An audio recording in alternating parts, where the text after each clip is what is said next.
May 21st, 2 Samuel 13:1 through 2 Samuel 14:33.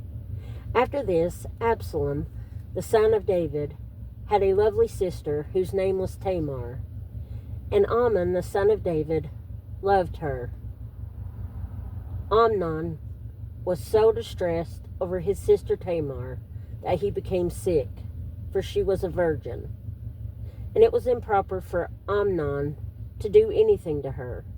But Amnon had a friend whose name was Jonadab, the son of Shimeiah, David's brother. Now Jonadab was a very crafty man, and he said to him, "Why are you, the king's son, becoming thinner day after day? Will you not tell me?" Amnon said to him, "I love Tamar, my brother Absalom's sister." So Jonadab said to him, "Lie down on your bed and pretend to be ill. And when your father comes to see you, say to him, 'Please let my sister Tamar come and give me food, and prepare the food in my sight, that I may see it and eat it from her hand.'" Then Amnon laid down and pretended to be ill. And when the king came to see him, Amnon said to the king, "Please let Tamar, my sister, come and make a couple of cakes for me in my sight, that I may eat from her hand." And David sent home to Tamar, saying, "Now go to your brother Amnon's house and prepare food for him." So Tamar went to her brother Amnon's house, and he was lying down. Then she took flour and kneaded it, made cakes in his sight, and baked the cakes. And she took the pan and placed them out before him, but he refused to eat. Then Amnon said, "Have everyone go out from me." And they all went out from him. Then Amnon said to Tamar, "Bring the food into the bedroom, that I may eat from your hand." And Tamar took the cakes which she had made, and brought them to Amnon, her brother, in the bedroom. Now when she had brought them to him to eat, he took hold of her and said to her, "Come, lie with me, my sister." But she answered him, "No, my brother, do not force me, for no such thing should be done in Israel. Do not do this disgraceful thing. And where could I take my shame? And as for you, you would be like one of the fools in Israel. Now therefore, please speak to the king, for he will not withhold me from you." However, he would not heed her voice, and being stronger than she, he forced her and lay with her. Then Amnon hated her exceedingly, so that the hatred with which he hated her was greater than the love with which he had loved her. And Amnon said to her, "Arise, be gone." So she said to him, "No, indeed, this evil of sending me away is worse than the other that you did to me." But he would not listen to her. Then he called his servant who attended him and said, "Here, put this woman out, away from me, and bolt the door behind her." Now she had on a robe of many colors, for the king's virgin daughters wore such apparel. And his servant put her out and bolted the door behind her. Then Tamar put ashes on her head, and tore her robe of many colors that was on her, and laid her hand on her head, and went away crying bitterly. And Absalom, her brother, said to her, "Has Amnon, your brother, been with you? But now hold your peace, my sister. He is your brother. Do not take this thing to heart." So Tamar remained desolate in her brother Absalom's house. But when King David heard all these things, he was very angry. And Absalom spoke to his brother Amnon, neither good nor bad, for Absalom hated Amnon, because he had forced his sister Tamar. And it came to pass, after 2 full years, that Absalom had sheep shearers in Baal Hazor, which is near Ephraim. So Absalom invited all the king's sons. Then Absalom came to the king and said, "Kindly note, your servant has sheep shearers. Please let the king and his servants go with your servant." But the king said to Absalom, "No, my son, let us not all go now, lest we be a burden to you." Then he urged him, but he would not go, and he blessed him. Then Absalom said, "If not, Please let my brother Amnon go with us. And the king said to him, Why should he go with you? But Absalom urged him. So he let Amnon and all the king's sons go with him. Now Absalom had commanded his servants, saying, Watch now, when Amnon's heart is merry with wine, and when I say to you, Strike Amnon, then kill him. Do not be afraid. Have I not commanded you? Be courageous and valiant. So the servants of Absalom did to Amnon as Absalom had commanded. Then all the king's sons arose, and each one got on his mule and fled. And it came to pass, while they were on the way, that the news came to David, saying, Absalom has killed all the king's sons, and not one of them is left. So the king arose and tore his garments, and lay on the ground. And all his servants stood by with their clothes torn. Then Jonadab, the son of Shimei, David's brother, answered and said, Let not my lord suppose they have killed all the young men, the king's sons, for only Amnon is dead. For by the command of Absalom, this has been determined from the day that he forced his sister Tamar. Now, therefore, let not my lord the king take the thing to his heart, to think that all the king's sons are dead, for only Amnon is dead. Then Absalom fled, and the young man who was keeping watch lifted his eyes and looked, and there many people were coming from the road on the hillside behind him. And Jonadab said to the king, Look, the king's sons are coming, as your servant said, so it is. So it was, as soon as he had finished speaking, that the king's sons indeed came, and they lifted up their voice and wept. Also the king and all his servants wept very bitterly. But Absalom fled and went to Talmai, the son of Ammihud, the king of Geshur. And David mourned for his son every day. So Absalom fled and went to Geshur, and was there 3 years. And King David longed to go to Absalom, for he had been comforted concerning Amnon, because he was dead. So Joab, the son of Zeruiah, perceived that the king's heart was concerned about Absalom. And Joab sent to Tekoa, and brought from there a wise woman, and said to her, Please pretend to be a mourner, and put on mourning apparel. Do not anoint yourself with oil, but act like a woman who has been mourning a long time for the dead. Go to the king and speak to him in this manner. So Joab put the words in her mouth. And when the woman of Tekoa spoke to the king, she fell on her face to the ground and prostrated herself and said, Help, O king. Then the king said to her, What troubles you? And she answered, Indeed, I am a widow. My husband is dead. Now your maidservant had 2 sons, and the 2 fought with each other in the field, and there was no one to part them, but the one struck the other and killed him. And now the whole family has risen up against your maidservant, and they said, Deliver him who struck his brother, that we may execute him for the life of his brother whom he killed, and we will destroy the heir also. So they would extinguish my ember that is left, and leave to my husband neither name nor remnant on the earth. Then the king said to the woman, Go to your house, and I will give orders concerning you. And the woman of Tekoa said to the king, My lord, O king, let the iniquity be on me and on my father's house, and the king and his throne be guiltless.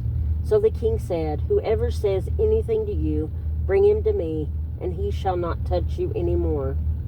Then she said, Please let the king remember the Lord your God, and do not permit the avenger of blood to destroy any more, lest they destroy my son. And he said, As the Lord lives, not one hair of your son shall fall to the ground. Therefore the woman said, Please let your maidservant speak another word to the Lord my king. And he said, Say on. So the woman said, Why then have you schemed such a thing against the people of God? For the king speaks this thing, and one who is guilty, in that the king does not bring his banished one home again. For we will surely die, and become like water spilled on the ground, which cannot be gathered up again. Yet God does not take away a life, but he devises means, so that his banished ones are not expelled from him. Now therefore, I have come to speak of this thing to my lord the king, because of the people have made me afraid. And your maidservant said, I will now speak to the king. It may be that the king will perform the request of his maidservant.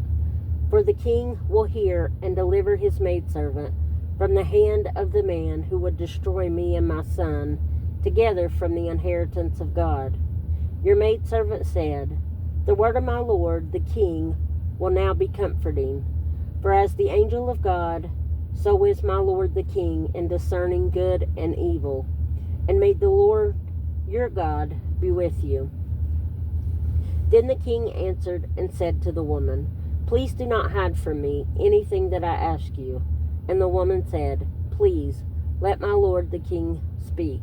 So the king said, Is the hand of Joab with you in all this?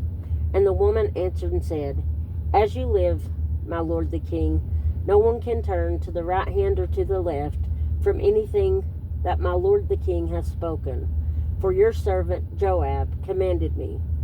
And he put all these words in the mouth of your maidservant, to bring about this change of affairs. Your servant Joab has done this thing. But my lord is wise, according to the wisdom of the angel of God, to know everything that is in the earth.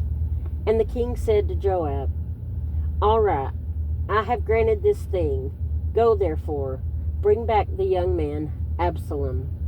So Joab fell to the ground on his face and bowed himself, and thanked the king. And Joab said, Today your servant knows that I have found favor in your sight, my lord, O king, and that the king has fulfilled the request of his servant. So Joab rose and went to Geshur, and brought Absalom to Jerusalem. And the king said, Let him return to his own house, but do not let him see my face. So Absalom returned to his own house, but did not see the king's face. Now in all Israel there was no one who was praised as much as Absalom for his good looks. From the sole of his foot to the crown of his head, there was no blemish in him.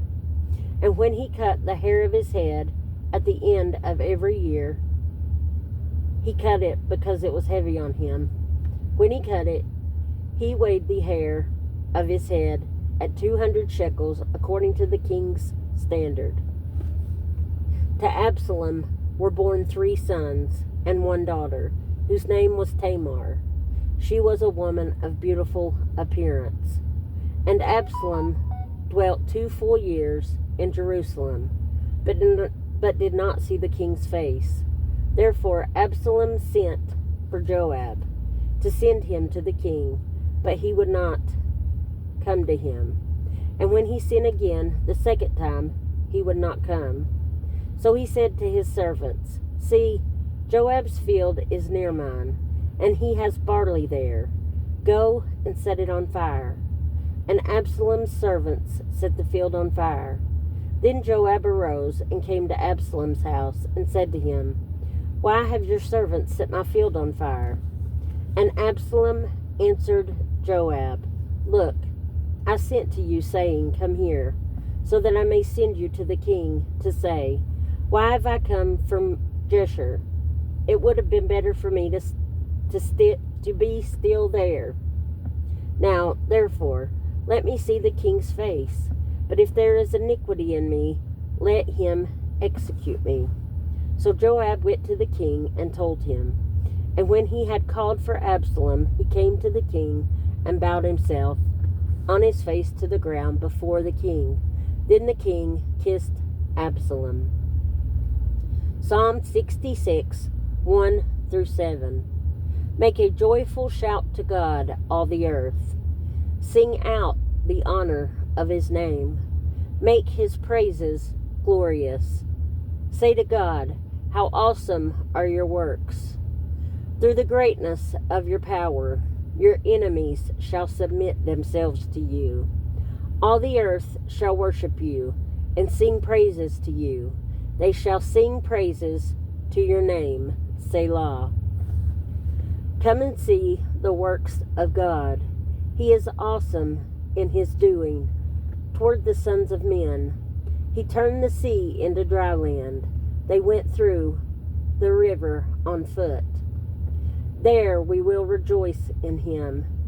He rules by his power forever. His eyes observe the nations. Do not let the rebellious exalt themselves. Selah. Proverbs 16:25-26. There is a way that seems right to a man, but its end is the way of death. The person who labors for himself, for his hungry mouth drives him on. John 6:52-71. The Jews therefore quarreled among themselves, saying, How can this man give us his flesh to eat? Then Jesus said to them, Most assuredly, I say to you, unless you eat the flesh of the Son of Man and drink his blood, you have no life in you. Whoever eats my flesh and drinks my blood has eternal life, and I will raise him up at the last day. For my flesh is food indeed, and my blood is drink indeed. He who eats my flesh and drinks my blood abides in me, and I in him. As the living Father sent me, and I live because of the Father, so he who feeds on me will live because of me. This is the bread which came down from heaven, not as your fathers ate the manna and are dead. He who eats this bread will live forever.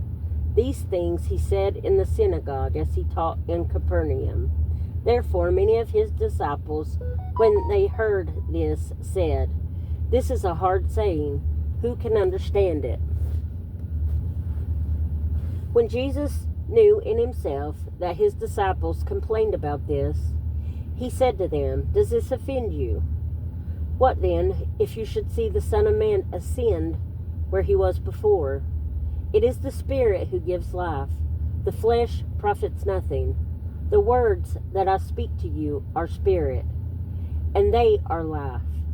But there are some of you who do not believe. For Jesus knew from the beginning who they were who did not believe, and who would betray him.